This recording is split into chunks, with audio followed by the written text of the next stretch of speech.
Assalamualaikum warahmatullahi wabarakatuh. Selamat datang dalam perkuliahan daring dari mata kuliah Manajemen Risiko dan Kontrol Sistem Informasi.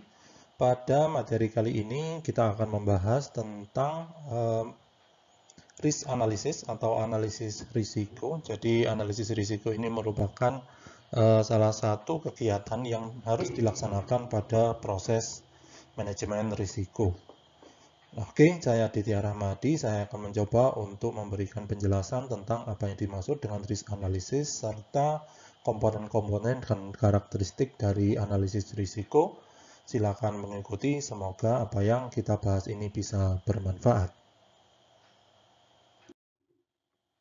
Oke, untuk objektif yang akan kita bahas pada sesi kali ini sebenarnya ada dua pembahasan. Yang pertama adalah kita akan berdiskusi tentang overview ya. Jadi latar belakang kenapa sebuah analisis risiko itu perlu untuk dilaksanakan, urgensinya apa, objektifnya apa. Itu merupakan poin pertama di dalam pembahasan. Poin yang kedua yang akan kita bahas di sini adalah membahas atau berdiskusi tentang tipe dari analisis risiko, yang mana tipe analisis risiko berdasarkan ASNZS dibagi menjadi 3 atau standar ASNZS itu dibagi menjadi 3. Yang pertama adalah analisis kualitatif, yang kedua adalah semi kuantitatif, dan yang ketiga adalah kuantitatif. Oke, sebelum kita membahas tentang jenis dari analisis risiko, ada baiknya kita terlebih dahulu memahami tentang tujuan dari analisis risiko itu sendiri, kenapa dilakukan di dalam dan diperlukan di dalam kegiatan manajemen risiko. Nah, analisis risiko itu memang bertujuan untuk membangun suatu pemahaman ya, pemahaman bagi orang-orang yang mengelola suatu proyek maupun mengelola sistem informasi di dalam sebuah organisasi serta pengelola organisasi juga. Jadi meningkatkan atau membangun pemahaman terkait dengan tingkat dari suatu risiko serta sifat dari risiko itu sendiri. Jadi di sini kita garis bawahi tingkat risiko dan nature atau sifat dari risiko. Kita tahu bahwa sifat risiko atau karakteristik risiko itu sebenarnya ada dua, atau komponen risiko itu ada dua. Risiko itu terbagi menjadi, yang pertama adalah, ada tiga. Yang pertama adalah event dari risiko itu sendiri. Yang kedua adalah probabilitas terjadinya suatu risiko atau bisa juga disebut dengan likelihood. Dan yang ketiga itu yang disebut dengan dampak atau impact dari risiko kalau memang risiko itu terjadi. Nah, itu yang disebut dengan nature. Jadi melalui pemahaman terhadap tiga komponen tersebut, maka kita akan bisa menentukan atau akan bisa mengkategorikan suatu risiko itu ke dalam level atau tingkatan-tingkatan tertentu. Nah, jadi di sini analisis risiko itu memang tujuannya adalah untuk membangun pemahaman tentang nature dari suatu risiko atau sifat risiko yang terdiri dari tiga komponen tersebut. Tiga komponen tadi itu akan dilakukan analisis sehingga bisa menghasilkan pengkategorian risiko. Nah, itu sebenarnya tujuan dari risk analysis. Oke, untuk berikutnya kita akan membahas tentang manfaat ketika sebuah organisasi atau proyek itu melakukan risk analysis di dalam manajemen risiko.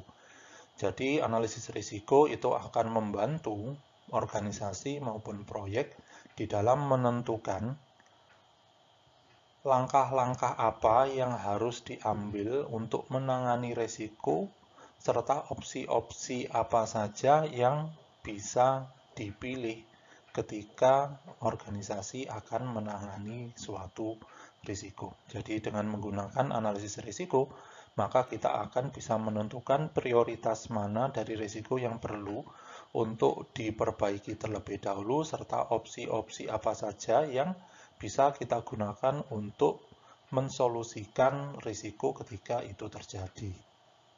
Nah, bagaimana caranya suatu risk analysis ini dilakukan?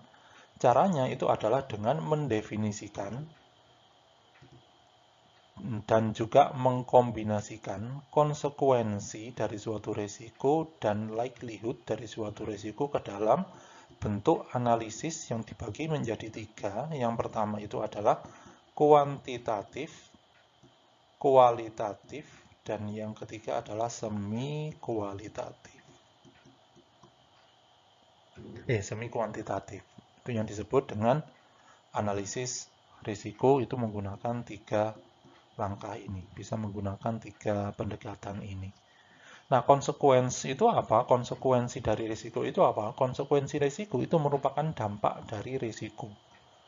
Contoh dampak dari risiko itu seperti apa? Misal terjadi suatu risiko, ada banjir nih. Ada banjir yang ternyata banjirnya itu sampai bisa merendam banjirnya itu tinggi ya, untuk level airnya itu tinggi sampai bisa merendam rumah. Maka risikonya apa? Risikonya ya tentu saja akan menyebabkan, atau konsekuensinya itu adalah menyebabkan barang elektronik maupun barang-barang yang lain itu akan menjadi rusak karena terendam air. Itu konsekuensinya. Apakah konsekuensi itu akan menghasilkan suatu efek yang selalu buruk? Tidak juga, karena kita juga paham bahwa risiko itu ada risiko negatif dan juga ada risiko positif. Nah, itu yang disebut dengan konsekuensi atau dampak dari risiko. Likelihood, selanjutnya likelihood itu apa? Likelihood ini merepresentasikan probabilitas terjadinya suatu risiko. Bisa saja suatu risiko itu sering kali terjadi di dalam 1 tahun, tetapi bisa juga suatu risiko itu jarang sekali terjadi di dalam satu periode tertentu. Namun di sini kita tidak bisa menggunakan likelihood terpisah dengan consequence untuk menentukan tingkat risiko yang ada. Kita harus menganalisis konsekuensi dan likelihood-nya ini secara bersamaan dengan menggunakan pendekatan kualitatif tadi, kuantitatif, terus setelah itu semi kuantitatif. Nah, sekarang bagaimana caranya kita bisa mendapatkan suatu kategori risiko yang memang diperlukan untuk menentukan prioritas. Risiko mana yang perlu untuk ditangani dan menjadi fokus dari organisasi, dan risiko mana yang mungkin perlu untuk diterima saja, tidak perlu untuk ditangani. Maka di sini kita bisa menggunakan beberapa pendekatan. Yang pertama, kita bisa memulainya dengan pendekatan kualitatif untuk memberikan suatu pemahaman secara general atau secara generik terhadap risiko yang terjadi di dalam organisasi. Selanjutnya, setelah kita mendapatkan tingkatan risiko yang ada, maka risiko-risiko tersebut diinvestigasi lebih lanjut untuk lebih memahami tentang risiko atau event risiko yang terjadi dengan cara menggunakan pendekatan semi kuantitatif maupun kuantitatif analisis. Nah, berarti di sini saling terkait ya antara komponen risiko, yaitu konsekuensi, dampak, likelihood, probabilitas terjadinya risiko dan eventnya, serta pendekatan untuk melakukan analisis risiko, kualitatif, kuantitatif, dan juga semi kuantitatif. Nah, kapan sih kita perlu untuk melakukan kegiatan analisis risiko ini? Terjadi karena beberapa trigger ya. Yang pertama, ketika kita akan melakukan proyek baru. Yang kedua adalah kegiatan yang secara rutin dilakukan oleh manajemen, atau kita ingin untuk memahami apa yang akan terjadi ketika risiko itu memang kejadian, ya. Sehingga kita bisa tahu kira-kira apa yang perlu untuk dipersiapkan sehingga bisa menanggulangi risiko yang ada. Nah, biasanya di sini kegiatan analisis itu akan melihat atau mengacu pada risiko-risiko yang sudah didefinisikan sebelumnya. Nah, terus bagaimana kalau misalkan ternyata belum ada risiko sama sekali, belum ada kegiatan manajemen risiko sama sekali di dalam organisasi atau di dalam suatu proyek? Maka ini tugas dari seorang project manager maupun CIO yang ada di dalam suatu organisasi untuk memberikan pemahaman kepada pihak eksekutif, organisasi, manajerial tingkat menengah, serta staf, kenapa suatu resiko itu perlu untuk dilakukan, yaitu menjelaskan tentang urgensi organisasi di dalam melaksanakan manajemen risiko, serta membuat suatu aturan-aturan yang tentunya bisa mendukung kegiatan manajemen risiko yang ada.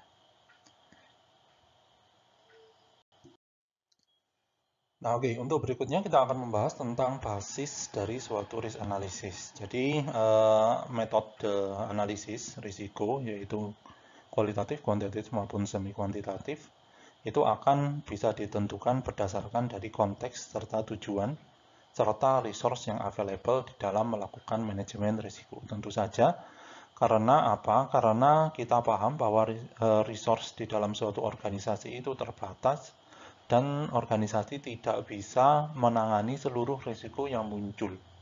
Sehingga perlu dilakukan yang namanya suatu pengkategorian risiko agar organisasi itu bisa terfokus akan menyelesaikan atau akan menanggulangi atau akan bersiap-siap untuk menanggulangi risiko yang mana. Tentu saja hal ini atau analisis risiko yang bisa digunakan untuk menentukan prioritas ini akan bisa dilakukan jika kita paham tentang konteks dan objektif dari risiko yang muncul. Misalkan nih, objektif atau tujuan dari manajemen risiko atau dari analisis risiko adalah untuk mendapatkan pemahaman secara umum tentang tingkatan risiko yang ada. Kalau misalkan itu memang tujuan dari analisis risiko, maka kita bisa menggunakan teknik atau pendekatan kualitatif saja. Karena dengan menggunakan kualitatif, kita akan bisa mendapatkan pemahaman secara umum tingkatan risiko yang bisa muncul di dalam organisasi serta kategori-kategori risiko dan juga fungsi dari suatu organisasi yang biasanya mengalami risiko yang besar, risiko yang tinggi ya, risiko yang memiliki karakteristik atau level yang tinggi atau tingkatan yang tinggi. Nah, bagaimana kalau misalkan kita melaksanakan suatu project? Maka siapa yang harus melakukan aktivitas analisis risiko ini? Tentunya yang berkewajiban menganalisis risiko di dalam suatu project itu adalah seorang manajer. Jadi seorang manajer itu perlu untuk mengidentifikasikan serta memprioritaskan risiko-risiko yang spesifik bisa muncul dan akan menghambat pencapaian tujuan dari suatu kegiatan yang ada di dalam pengerjaan proyek. Misal di dalam requirement gathering, ternyata risiko yang muncul adalah responden atau user itu ternyata tidak bisa ditemui dalam kurun waktu selama pelaksanaan requirement engineering. Maka apa yang harus dilakukan oleh tim itu merupakan sesuatu yang harus dipikirkan oleh seorang project manager. Nah, contohnya lagi adalah pada suatu tingkatan strategik. Jadi di sini konteksnya itu ada di dalam suatu organisasi ya, yang berada pada strategic level. Jadi risikonya itu muncul di dalam kategori strategic level. Nah, ketika kita ingin mendefinisikan suatu risiko yang berada pada tingkatan strategik, maka yang harus dilakukan itu adalah identifikasi dan analisis profil-profil risiko yang muncul di dalam organisasi. Jadi, kita akan mencoba untuk mengidentifikasikan suatu risiko yang biasanya muncul dari fungsi-fungsi dari fungsi-fungsi yang ada di dalam sebuah organisasi, serta isu-isu yang bisa muncul yang bisa menghambat pencapaian tujuan strategi yang ada. Sehingga kalau misalkan kita sudah bisa melakukan hal itu, maka kita akan bisa menentukan treatment dari risiko. Nah, oke, jadi itu merupakan basis dari suatu analisis risiko. Metode di dalam pelaksanaan analisis risiko itu harus disesuaikan konteks penggunaan, objektif, dan resource yang tersedia di dalam suatu organisasi atau suatu project. Kita harus paham juga bahwa risiko itu bisa terjadi pada komponen-komponen atau aspek-aspek yang ada di dalam suatu organisasi. Bisa saja terjadi pada bisa saja suatu risiko itu muncul karena tidak adanya pengukuran yang baik, pengukuran yang standar di dalam organisasi. Bisa juga suatu risiko itu muncul karena pelanggaran prosedur-prosedur yang ada di dalam suatu organisasi. Jadi di sini sebelum kita menganalisis, kita harus paham dulu kira-kira risiko itu akan muncul di mana, pada sebuah organisasi maupun pada sebuah project. Nah, oke, untuk berikutnya, jadi di sini kenapa sih kita perlu untuk melakukan kuantitatif atau analisis kuantitatif atau analisis kualitatif? Di dalam analisis risiko terdapat beberapa tujuan dari pelaksanaan dua analisis ini atau dua pendekatan analisis ini, yaitu kuantitatif dan kualitatif. Yang pertama itu adalah untuk mendapatkan suatu informasi terkait dengan dampak serta likelihood dari suatu event yang akan menyebabkan suatu risiko, serta untuk menentukan prioritas yang akan ditentukan berdasarkan data yang ada. Jadi penentuan prioritas risiko yang perlu untuk ditanggulangi pertama kali itu didapatkan dari sebuah data, bukan dari langkah tebak-tebakan orang-orang yang bertanggung jawab di dalam menentukan atau mengelola risiko. Yang kedua, tujuan dari kita melakukan analisis risiko, baik itu secara kuantitatif maupun kualitatif, itu adalah untuk memahami risiko dan penyebab dari risiko, serta memahami rencana perbaikan atau rencana penanggulangan risiko yang perlu untuk diambil. Yang ketiga, tujuannya adalah untuk memilih kriteria dan analisis. Tujuannya adalah agar kita bisa melakukan analisis secara lebih mendalam untuk bisa menemukan kriteria-kriteria risiko yang bisa digunakan sebagai acuan organisasi di dalam mengambil suatu keputusan. Yang keempat di sini adalah untuk membantu orang-orang yang menangani risiko atau orang yang di dalam organisasi atau tim proyek untuk memilih beberapa pilihan atau opsi sesuai dengan biaya serta keunggulan dari hasil analisis yang sudah dilakukan. Jadi, melalui analisis kuantitatif dan kualitatif, terutama analisis kuantitatif ya, maka kita akan bisa memahami cost yang perlu untuk dikeluarkan ketika risiko itu terjadi. Yang kelima adalah untuk memberikan suatu pemahaman yang lebih baik tentang risiko yang terjadi di dalam organisasi, dan yang keenam adalah untuk memberikan pemahaman terhadap risiko-risiko yang tersisa setelah kita melakukan penanggulangan, setelah kita melakukan atau organisasi sudah melakukan aksi penanggulangan risiko. Jadi yang dimaksud dengan residual risk itu adalah risiko-risiko sisa dari kegiatan penanggulangan risiko. Nah, oke, seperti yang sudah kita definisikan sebelumnya, bahwa sebelum kita melakukan analisis risiko, maka kita perlu memahami terlebih dahulu apakah memang organisasi itu sudah menyusun suatu kontrol risiko serta melakukan aksi manajemen risiko. Nah, oleh karena itu, yang pertama, sebelum kita melakukan risk analysis, maka kita akan mengevaluasi kontrol yang ada terlebih dahulu.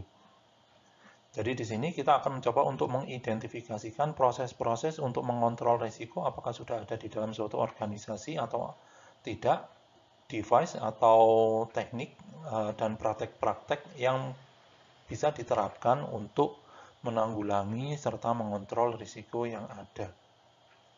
Nah, risiko itu perlu kita pahami bahwa risiko ada dua. Yang pertama adalah risiko negatif yang akan menghambat pencapaian tujuan dari organisasi, dan yang kedua adalah risiko positif yang akan membantu atau risiko positif itu akan memberikan atau menambah kemungkinan atau meningkatkan kemungkinan pencapaian risiko itu, pencapaian tujuan organisasi itu berhasil. Jadi meningkatkan kemungkinan pencapaian tujuan organisasi.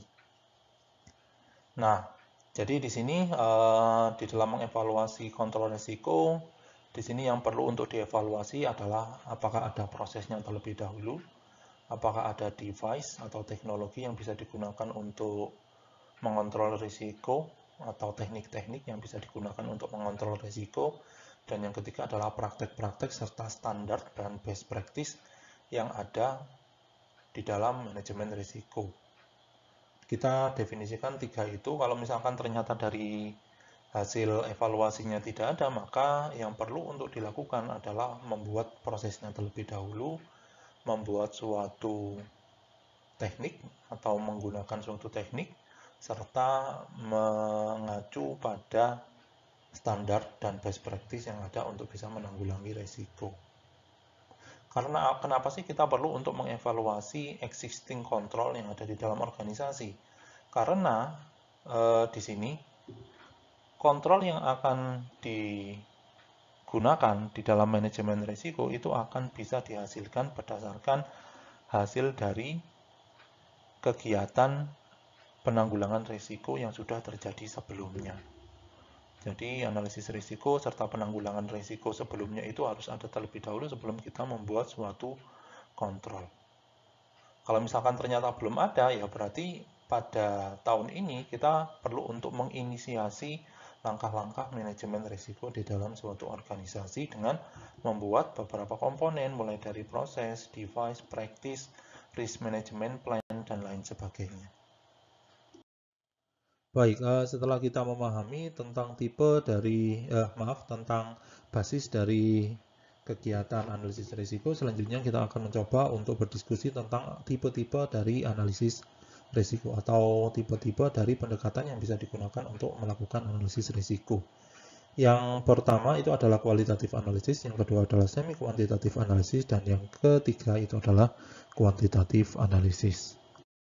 Baik, yang pertama kita akan bahas kualitatif analisis. Nah, kualitatif analisis itu memiliki karakteristik apa? Karakteristik dari kualitatif analisis dalam menganalisis risiko itu adalah menggunakan kalimat atau kata-kata untuk mendeskripsikan tingkatan dan potensi serta dampak, potensi dari dampak serta probabilitas terjadinya sesuatu risiko. Jadi di sini kualitatif analisis itu menggunakan atau representasi suatu risiko, baik itu secara dampak maupun secara probabilitas terjadinya risiko, itu akan direpresentasikan dengan menggunakan kalimat dan kata-kata. Nah, kualitatif analisis itu akan bisa digunakan untuk beberapa kasus ya. Jadi di sini digunakan untuk memfilter aktivitas-aktivitas yang ada di dalam proyek maupun di dalam organisasi sehingga bisa didapatkan suatu risiko yang mungkin perlu untuk didetailkan, maksudnya perlu untuk diobservasi lebih dalam tentang risiko tersebut. Jadi di sini harapannya dengan melakukan kualitatif analisis, orang itu akan paham terlebih dahulu tentang risiko yang muncul di dalam organisasi. Nah, setelah dilakukan kualitatif analisis, maka harapannya adalah kita bisa melakukan atau mendetailkan analisis atau dengan melakukan kuantitatif maupun semi kuantitatif analisis. Selanjutnya, setelah kita melakukan pendetailan dari hasil analisis yang ada, maka kita akan bisa memilih langkah-langkah yang perlu untuk dilakukan untuk menanggulangi risiko tersebut.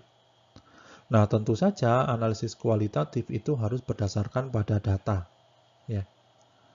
Pada data yang ada, data deskripsi dari peran-peran yang memang bertanggung jawab di dalam melaksanakan kegiatan pada organisasi maupun pada proyek perangkat lunak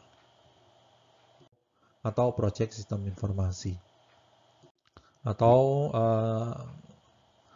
kalimat yang berbeda adalah kita bisa mendapatkan informasi faktual dari yang bisa digunakan untuk menyusun kategori risiko. Maka ketika kita menggunakan informasi-informasi faktual atau fakta-fakta informasi yang berasal dari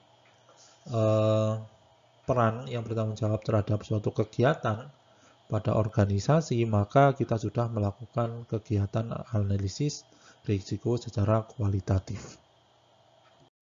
Nah, baik, selanjutnya adalah semi-kuantitatif analisis. Di dalam analisis semi-kuantitatif, jadi hasil pengkategorian risiko yang sudah didapatkan melalui analisis kualitatif yang berbentuk kata atau kalimat yang merepresentasikan skala dari suatu risiko itu akan bisa dideskripsikan dan diberikan suatu nilai di dalamnya. Contohnya seperti apa? Contohnya seperti ini. Misal di dalam analisis dari kegiatan analisis risiko yang sudah dilakukan, ternyata didapatkan ada 10 risiko yang muncul dari 5 kegiatan pada sebuah organisasi. Nah, 10 risiko ini itu selanjutnya dikategorikan ke dalam risiko yang termasuk ke dalam kategori tinggi, sedang, dan rendah dengan menggunakan kualitatif analisis. Dengan menggunakan semi-kuantitatif analisis, maka kategori tinggi, sedang, dan rendah itu akan diberikan suatu nilai kuantitatif. Misalkan kategori sedang itu nilainya antara 30 sampai 70. Kategori tinggi itu nilainya lebih dari 70. Kategori rendah itu nilainya antara 1 sampai 30. Nah, itu misalkan pelaksanaan dari semi-kuantitatif analisis. Nah, sekarang tujuannya apa sih pelaksanaan semi-kuantitatif analisis ini? Tujuannya itu adalah untuk menghasilkan suatu skala perankingan dari risiko yang bisa terjadi di dalam suatu organisasi. Ya. Jadi, mendefinisikan atau memberikan suatu nilai terhadap skala perankingan dari analisis risiko yang sudah didapatkan melalui kualitatif analisis. Namun, kalau misalkan kita ingin memahami kira-kira apakah suatu tingkatan risiko itu memiliki nilai yang spesifik dan konkret, maka kita perlu untuk melengkapinya dengan menggunakan kuantitatif analisis. Oleh karena itu, untuk pelaksanaan kualitatif dan semi-kuantitatif analisis itu dapat dikatakan bahwa hasilnya sangat subjektif tergantung dari persepsi dari tiap-tiap individu pengelola kegiatan terhadap risiko yang muncul. Sehingga perlu ada kebutuhan di dalam analisis semi-kuantitatif maupun kualitatif untuk menggunakan beberapa responden, tidak cuma satu responden saja di dalam mengidentifikasikan risiko. Ya, sehingga subjektivitas itu akan bisa dikurangi. Nah, itu terkait dengan kualitatif dan semi-kuantitatif analisis. Oke, untuk berikutnya kita akan membahas jenis analisis yang ketiga, yaitu kuantitatif analisis. Nah, kuantitatif analisis itu memiliki ciri apa? Ciri dari kuantitatif analisis itu adalah pada penggunaan nilai-nilai numerik, ya, nilai-nilai numerik untuk mendeskripsikan dua komponen risiko, yaitu konsekuensi atau dampak dan juga likelihood atau probabilitas terjadinya suatu risiko berdasarkan data yang didapatkan dari banyak sumber. Ya. Jadi di sini representasi di dalam kuantitatif analisis itu adalah dengan menggunakan suatu value atau angka, tidak dengan menggunakan suatu deskripsi seperti yang ada di dalam kualitatif analisis. Nah, sekarang bagaimana kita bisa yakin bahwa suatu hasil dari kuantitatif analisis itu sudah sesuai? Maka di sini bergantung pada akurasi data serta lengkapnya data yang bisa digunakan sebagai acuan di dalam melakukan perhitungan serta model perhitungan yang digunakan untuk mengukur likelihood maupun konsekuensi dari suatu event risiko. Oleh karena itu, di dalam analisis kuantitatif perlu ada suatu kegiatan eksperimen ya, untuk bisa mendeskripsikan suatu risiko, maupun kita bisa mendapatkannya atau mendapatkan datanya melalui data-data yang sudah terjadi sebelumnya. Nah, bagaimana kalau misalkan ternyata suatu resiko itu ingin kita terjemahkan atau kita representasikan ke dalam suatu bentuk, yaitu berupa uang, ya, atau impact-nya atau dampaknya pada manusia. Maka di sini kita bisa menggunakan nilai-nilai yang berbeda untuk bisa merepresentasikan hal tersebut, yang tentunya sesuai dengan konteks dari analisis risiko serta tujuan dari analisis risiko yang ada. Nah, misalkan di sini dari hasil analisis kualitatif didapatkan suatu event risiko, yaitu terjadinya banjir. Nah, terjadinya banjir itu dari hasil analisis kualitatif dideskripsikan secara dalam bentuk kalimat sering terjadi di dalam 1 tahun. Nah, sering terjadi itu kan kita tidak tahu sering terjadi itu apakah terjadi di dalam 1 tahun sebanyak 50 kali, 2 kali, 3 kali, atau 100 kali. Maka dengan menggunakan kuantitatif analisis, sering itu akan direpresentasikan ke dalam sebuah bentuk numerik. Nah, perhitungan sering terjadinya banjir itu bisa didapatkan dari mana, atau datanya bisa didapatkan dari mana? Datanya juga bisa didapatkan dari data-data dari BMKG misalkan, atau data-data dari penanggulangan bencana provinsi. Nah, dari situ kita bisa mengkuantifikasikan sering terjadinya banjir tadi. Setelah dikuantifikasikan, ternyata didapatkan bahwa banjir yang sering itu antara 30 sampai atau 2 sampai 3 kali terjadi di dalam 1 atau 4 bulan. Misalkan seperti itu. Nah, itu merupakan contoh dari kuantitatif analisis yang merubah representasi data yang bisa didapatkan dari kualitatif analisis. Nah, selanjutnya setelah kita mendapatkan hasil analisis dari 3 pendekatan tadi, maka kita perlu untuk melihat ketepatan dari analisis yang sudah dilakukan dengan menggunakan sensitivity analysis. Dengan menggunakan sensitivity analysis, maka kita akan bisa mendapatkan justifikasi apakah asumsi serta data-data yang ada itu sudah merepresentasikan kejadian yang ada dan sudah secara tepat merepresentasikan kejadian yang memang terjadi di dunia nyata. Selain itu, sensitivity analysis itu akan bisa juga digunakan untuk menguji efektivitas kontrol yang sudah dilaksanakan untuk menanggulangi risiko di dalam sebuah organisasi maupun pada proyek yang ada. Nah, oke. Jadi untuk selanjutnya kita akan membahas tentang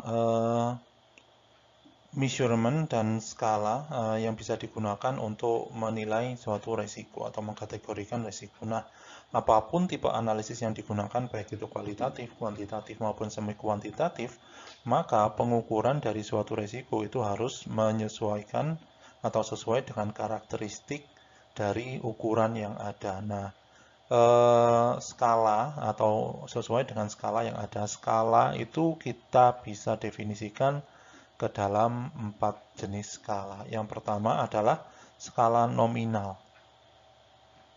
Nah, skala nominal itu merepresentasikan suatu data ke dalam kategori. Limitasi dari penggunaan skala nominal itu adalah skala nominal itu tidak bisa dihitung, ya, karena memang berupa kategori. Kategorinya adalah baik, buruk, tinggi, rendah, terus setelah itu ringan, berat, sedang. Nah, itu merupakan kategori yang mana tidak bisa dilakukan perhitungan matematis. Nah, biasanya digunakan untuk mengklasifikasikan sesuatu hal. Mengklasifikasikan penggunaan lahan, merepresentasikan atau mengklasifikasikan hewan yang ada di dalam hutan atau hewan buas, dan lain sebagainya. Contohnya di sini adalah suatu skala nominal yang merepresentasikan panas, ya. Jadi ada panas, dingin, bisa juga sangat panas, mendidih, sangat panas, mendidih, dingin, sangat dingin, beku, dan lain sebagainya. Bisa juga digunakan untuk merepresentasikan warna maupun tekstur kasar, halus, dan sebagainya. Yang kedua skalanya adalah berupa skala ordinal.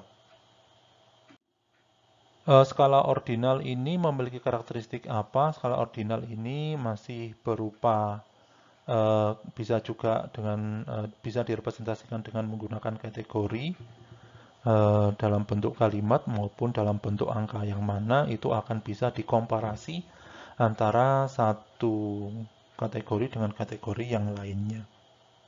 Namun di sini memiliki limitasi. Limitasinya itu apa? Masih belum bisa dihitung dengan sempurna. Artinya kita masih bisa membandingkan, kita masih bisa melihat bahwa ada tingkatan dari kategori, tetapi kita tidak atau belum bisa mengukur mengukur secara jelas tingkatannya itu memiliki value berapa. Nah, contoh dari risiko ini itu contohnya adalah suatu risiko yang masuk ke dalam risiko tinggi, sedang maupun rendah, atau direpresentasikan ke dalam suatu angka yang bisa dibandingkan, yaitu 1, 2, 3, 4, 5. Misalkan angka 1 itu merepresentasikan risiko yang paling rendah, dan angka 5 merepresentasikan risiko yang memiliki kategori atau magnitude atau level atau dampak yang paling tinggi. Yang ketiga skalanya itu adalah berupa skala interval. Nah, skala interval ini memiliki karakteristik apa? Karakteristiknya itu representasi dari skalanya ini adalah berupa representasi secara kuantitatif. Ya, jadi 10, 9, 2, 1, yang mana 10 itu akan lebih besar dari 9, 2 itu akan lebih besar dari 1.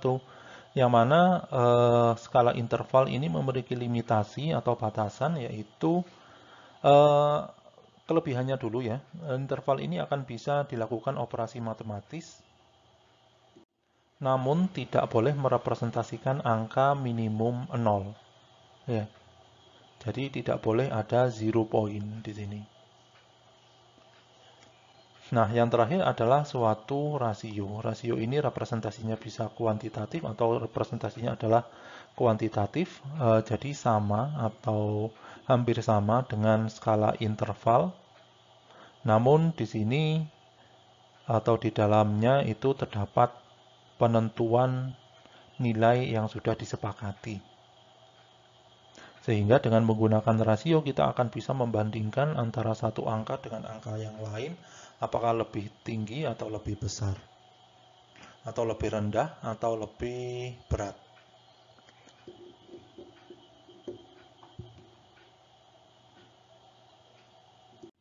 Nah, contohnya di sini adalah pada suatu representasi suhu, skala yang merepresentasikan suhu.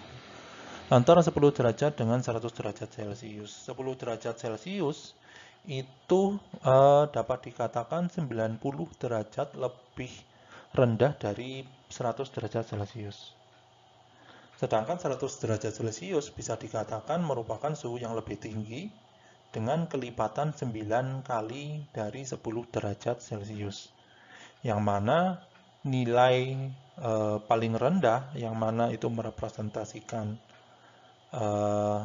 titik beku, itu adalah pada 0 derajat Celcius. Nah, itu merupakan skala yang bisa digunakan untuk merepresentasikan suatu likelihood maupun konsekuensi dari event risiko. Nah, sekarang kita akan membahas tentang prinsip analisis. Yang dimaksud dengan prinsip analisis itu apa? Yang dimaksud dengan prinsip analisis itu bagaimana cara untuk bisa menghitung dan bisa mendapatkan kategori risiko melalui komponen risiko, yaitu konsekuensi atau dampak, serta likelihood atau probabilitas terjadinya suatu risiko. Nah, tools analisis risiko itu akan bisa diekspresikan ke dalam suatu formula. Ya, jadi contoh formulanya itu adalah risiko sama dengan suatu fungsi dari konsekuensi dan likelihood. Nah, kalau misalkan ternyata konsekuensi atau dampaknya itu sebanding dengan probabilitas terjadinya suatu risiko, maka nilainya itu akan bisa dituliskan dengan rumus matematis seperti ini. Jadi risiko itu sama dengan konsekuensi dikalikan dengan likelihood. Misalkan konsekuensinya adalah 1, likelihood-nya adalah 3. Berarti risiko itu akan memiliki suatu value yaitu 3. Namun ada juga suatu risiko yang memiliki konsekuensinya itu adalah 10. Ya. Sedangkan likelihood-nya itu adalah 1. Berarti risikonya itu akan lebih tinggi, yaitu 10 nilainya. Nah, kalau misalkan ternyata konsekuensinya itu sangat sering terjadi, likelihood-nya atau probabilitas terjadinya suatu risiko itu sangat sering terjadi sehingga tidak dapat dihindari. Maka di sini konsekuensinya itu akan bisa tidak dihitung atau dinilai sebagai nilai 1. Ya, contohnya apa sih? Suatu risiko yang likelihood-nya itu tinggi tetapi konsekuensinya rendah. Contohnya adalah fluktuasi nilai mata uang. Fluktuasi nilai mata uang itu pasti akan terjadi dan akan berdampak pada pengerjaan proyek, ya, atau berdampak pada pengelolaan sistem informasi di dalam organisasi. Karena perangkat sistem informasi router, setelah itu hub, jaringan atau perangkat-perangkat jaringan menggunakan atau belinya menggunakan dolar, ketika nilai rupiah itu melemah dibandingkan dengan dolar, maka tentu saja harganya juga akan semakin mahal. Nah, apakah itu bisa dihindari? Ya, tidak bisa dihindari karena itu pasti akan terjadi. Nah, sekarang ada juga kebalikannya, yaitu konsekuensinya sangat tinggi, sehingga jangan sampai yang namanya suatu risiko itu terjadi di dalam suatu organisasi atau suatu project. Jadi konsekuensinya sangat tinggi. Yang lain konsekuensinya adalah 10. Misalkan satu konsekuensi itu atau satu risiko itu memiliki dampak 100 kalau dinilai. Sehingga jangan sampai yang namanya suatu risiko itu bisa terjadi di dalam organisasi. Kalau misalkan risiko itu terjadi di organisasi, maka ya organisasi itu akan tutup misalkan. Akan mengalami permasalahan sehingga akan bangkrut misalkan. Nah, itu merupakan prinsip-prinsip yang bisa kita gunakan di dalam menentukan suatu nilai risiko atau prinsip-prinsip analisis risiko. Oke, sekarang setelah kita memahami tentang prinsip risiko serta skala yang bisa digunakan untuk merepresentasikan likelihood serta consequence, maka kita akan bisa menempatkan nilai-nilai risiko itu ke dalam suatu diagram atau suatu bentuk grafis yang biasanya itu direpresentasikan ke dalam suatu diagram atau matriks. Nah, bentuk matriksnya itu seperti ini. Ini merupakan contoh dari matriks. Yang sebelah kiri atau ilustrasi yang ada di slide yang berada di sebelah kiri itu merepresentasikan suatu matriks untuk hasil kualitatif analisis. Jadi di sini konsekuensinya itu direpresentasikan dengan kata yaitu minor dan major. Likelihood-nya itu juga direpresentasikan dengan kata yaitu probable dan improbable. Baru setelah itu ada risiko-risiko yang masuk ke dalam risiko low risk. Risiko yang masuk ke dalam low risk itu akan diidentifikasikan likelihood-nya adalah improbable, konsekuensinya adalah minor. Untuk risiko yang masuk ke dalam medium risk, itu memiliki karakteristik yaitu konsekuensinya mayor tetapi likelihood-nya adalah improbable. Sedangkan untuk medium risk yang lain itu adalah konsekuensinya minor tetapi likelihood-nya adalah probable. Sedangkan yang dimaksud dengan high risk itu memiliki karakteristik yaitu dampaknya adalah mayor, berdampak sangat tinggi, serta likelihood-nya itu adalah sangat mungkin terjadi. Nah, itu merupakan contoh representasi penggambaran grafis dari analisis risiko secara kualitatif. Nah, bagaimana kalau misalkan kita merepresentasikan analisis risiko secara semi kuantitatif? Maka ini akan bisa digunakan. Kita bisa lihat pada ilustrasi yang ada di sebelah kanan pada slide. Ya. Jadi frekuensinya itu dihitung dengan skala, bisa skala interval maupun bisa skala rasio. Jadi di sini 0,1 itu memiliki tingkat yang lebih tinggi dari 0,001 dan 0,0001. Konsekuensinya memiliki nilai 10 dan 10.000. Konsekuensi yang dihitung 10.000 itu pasti akan lebih tinggi daripada dampak yang cuma memiliki nilai 10. Nah, di sini kita bisa menentukan nih, mana yang termasuk ke dalam low risk, medium risk, dan high risk. Nah, itu merupakan representasi grafis ya dari suatu analisis risiko yang sudah dilaksanakan. Dan representasi grafis itu memang harus dilakukan di dalam kegiatan analisis risiko agar orang itu bisa lebih paham mana risiko-risiko yang masuk ke dalam kategori tinggi, sedang maupun rendah, serta bisa menentukan atau bisa membantu pengambilan keputusan di dalam memitigasi risiko yang ada. Baik, itu tadi pembahasan tentang analisis risiko yang sudah kita lakukan pada sesi kali ini. Semoga apa yang sudah kita bahas dan diskusikan ini bisa bermanfaat. Terima kasih atas atensi dan perhatiannya. Semoga kita tetap sehat. Saya tutup untuk sesi kali ini. Assalamualaikum warahmatullahi wabarakatuh.